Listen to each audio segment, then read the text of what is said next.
Hello everyone. Now in this lecture, we'll continue with our lecture number 1. In lecture number 1, we have already discussed about the types of data structure. Now our chapter is what? Introduction to data structure. Okay, so now in that we are having one topic like performance analysis and measurement. Now the question is about what? Okay, if you want to do some kind of analysis and measurement, but for what? So the term is what? Algorithm. So now you people have already learned the term algorithm. What exactly the meaning of algorithm? Suppose whenever you want to perform any particular task, and it's supposed to solve that particular task, if suppose you will try to directly write down a program, so it will become too much difficult, correct? So before that, what we are trying to do, we'll either go for a flow chart or we can also go with a what? Algorithm. So now here we'll take the example of what? Algorithm. So now what exactly the algorithm is? First of all, you have to understand what exactly the algorithm is. So now algorithm is nothing but it is a finite set of instructions for performing a particular task. Now we are having a lot many tasks, okay? So to solve that particular task, initially what we'll try to do, we'll write down some kind of statements. So now you can see this instruction are nothing but the statement in a simple English like language. Okay, that instruction are nothing but it is in the form of what? Statements. Okay. So now this is about what? Algorithm. Okay, when you will try to write down a particular solution for a particular task in the form of statement, that will be considered as a what? Algorithm. Now performance analysis and measurement. So what is the analysis of an algorithm? So the thing is what, if suppose I am giving you one problem and you all students are writing algorithm. Now the problem is same, but I will have a number of set of solution. So out of that all solution, if I want to identify that which one is better, so obviously for that I have to do something, and that is nothing but it is what? Analysis. So now next question is what? How I will identify that? Okay, out of these 60 students, who has written a best algorithm? So that I have to identify. And for that particular, I have to perform what? Analysis. So analysis and algorithm means what? Calculating or predicting the resource that the algorithm requires. It means what? Whatever the resource which you require, that how much you have consumed it, that I have to identify. And obviously, so the next question is what? Okay, what will be the resource? So the two most important resources are first, that is your computing time. That is known as the time complexity. And the another parameter, that is what? Storage space. It means what? Here we are having the two parameters based on which we'll decide. Okay, this particular algorithm is based or not. Correct? So now the question is what? How you will measure it? Next question is what? Why analysis is required? So by analyzing some of the candidate algorithm for a problem, the most efficient one can be easily identified. Obviously, when you will perform an analysis on a particular algorithm, so you will able to identify the efficiency of that particular algorithm. So we'll use a two major parameter to measure the performance or efficiency of an algorithm, that are time and space. Time means what? That how much time it will take to perform a particular task. And the space means what? How much space it will take to store that particular source code. Correct? So based on these two parameters, we can do the analysis.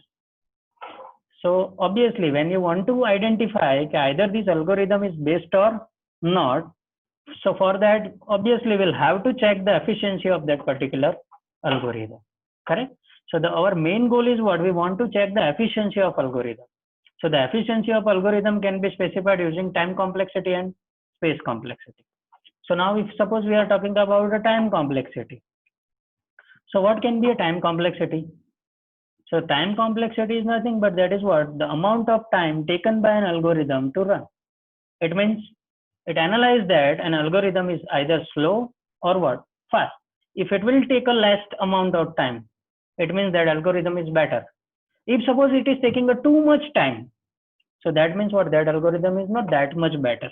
Okay. So based on the time, The algorithm which will consume a less time, that will be considered as a best algorithm. The algorithm which will take a much more time, that will be considered as a what? Worst algorithm. Similar way, you can also go with the space complexity. So space complexity is what? So the amount of space taken by an algorithm. So obviously that space will be of what? Your memory. So the algorithm which will consume a less space, that will be considered as a what? Good algorithm or a better algorithm. Means what it will analyze? It will analyze that the algorithm require more or less space. So what we can say, the algorithm which will take a less space will be considered as a what? Better as compared to the other one. Correct? So now based on these two parameters, time and space, we can check the efficiency of algorithm. So generally when we are working with the efficiency of an algorithm, the major concern we are giving to the only the time complexity. So we are measuring the time of an algorithm, and based on that we'll identify that either this algorithm is good or not. Generally we are not using the concept of space complexity, but you should know in that case we are calculating the storage space which is required by that particular algorithm. Correct? So now we'll continue with the same topic, that is efficiency of algorithm. Now our major concern is in what? Time. So now the question is what? So when we are having a concept of time, so how you will measure a time? Because you have already written a number of statements. So obviously we are having one more term that is known as a frequency count. So you have to understand what exactly this frequency count is. So the frequency count is what? Is a count that denotes how many times a particular statement is executed.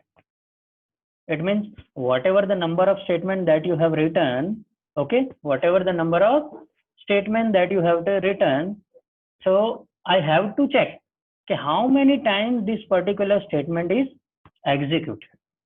Now here we'll take one example. This is one very beautiful example. If you will observe this code, I have written one code. The first line is what? Integer a equal to what? 0. So that is nothing but it is a what? One declaration of variable, and we are assigning a value 0 to it. Another next statement is what? For I equal to 1, I less than or equal to n, I plus plus. Correct? And in that for loop, we are assigning a equal to what? A plus I. This is one simple statement. And out of that for loop, we are having one print statement. That is nothing but we are trying to write down a value, print a value of what? A. Now, if you will observe this code, suppose now consider this is a one pseudocode. Pseudocode is nothing but this is a one kind of statement that we have written in our algorithm. Suppose you have written one algorithm in which we are having this kind of content. Correct? Now, if you will observe, in integer a equal to 0, this is one simple statement. So when you will try to execute this, how many times this statement will execute? So this is the initialization and assignment. Obviously, it will execute how many times? Only one time. Now, another statement is what? For loop. Now, in for loop, we are having three statements like I equal to 1, I less than or equal to n, and I plus plus. So now we'll have to check for each and every statement. Like I equal to 1, that will be executed how many times? I less or equal to n, that how many times it will execute? I plus plus, how many times will execute? Okay, so we'll have to consider all these three statements.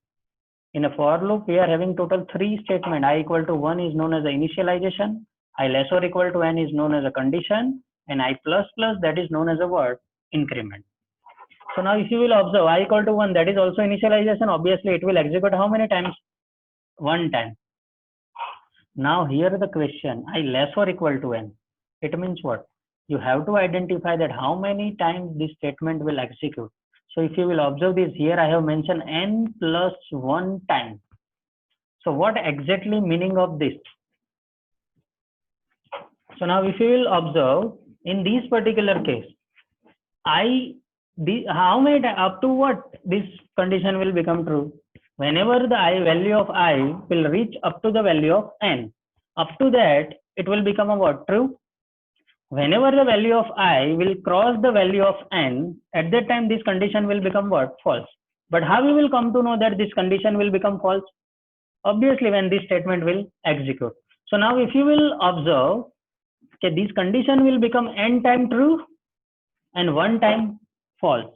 So now based on this, what we are able to say, I less or equal to n statement will execute how many times? N time trues and a 1 time false. So total time will be what? N plus 1 time. It means what? I less or equal to n statement will execute how many times? N plus 1 time. N time true and 1 time false. Now the last statement, that is what? I plus plus. So now initially how the procedure will take place? So obviously here in this loop we are having a value of the limit of a for loop is what? Up to n. So obviously we'll have an increment how many times? N times. So that increment statement will execute what? N times. Now whatever the statement which we have written in a for loop, so obviously when condition will become true, at that time it will move into what? For loop. So this is the body of a for loop. So the body of the for loop will execute only when the condition will become what? True. So now how many times the condition become true? So the condition become n time true, correct?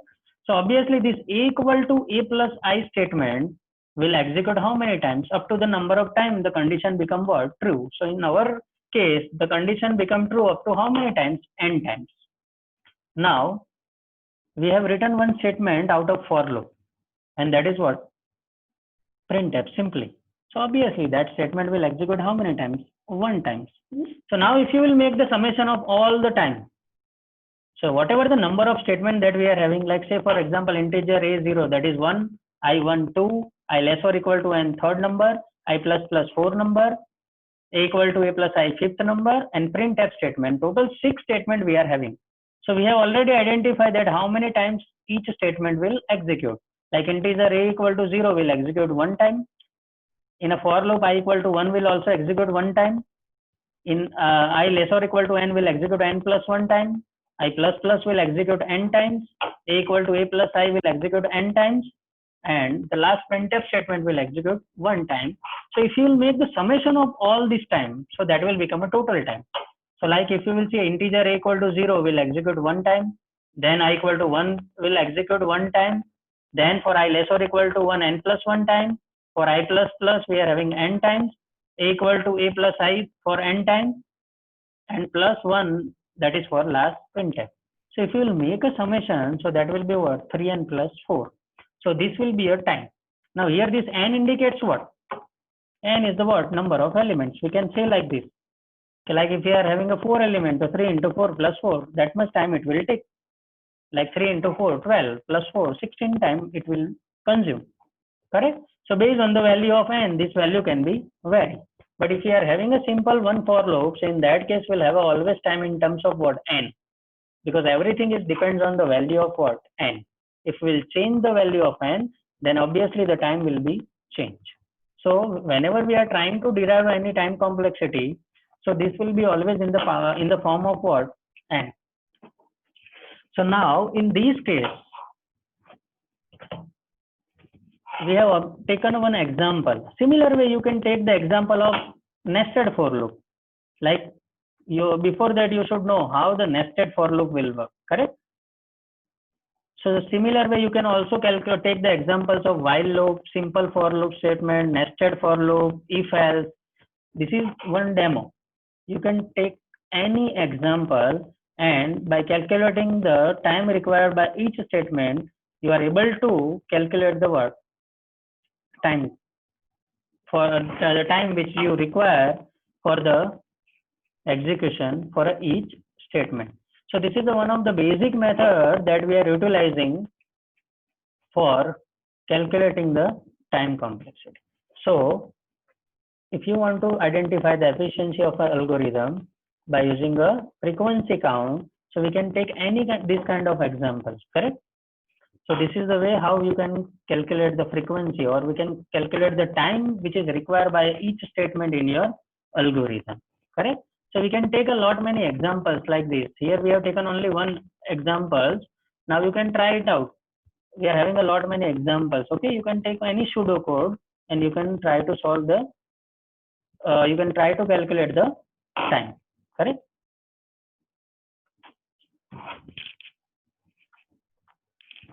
Okay, so now in this video, we are keeping up to this frequency count. In the next video, we'll also cover some topic which are still remaining in your unit number 1, correct? Okay, up to this, we are keeping over here. Thank you.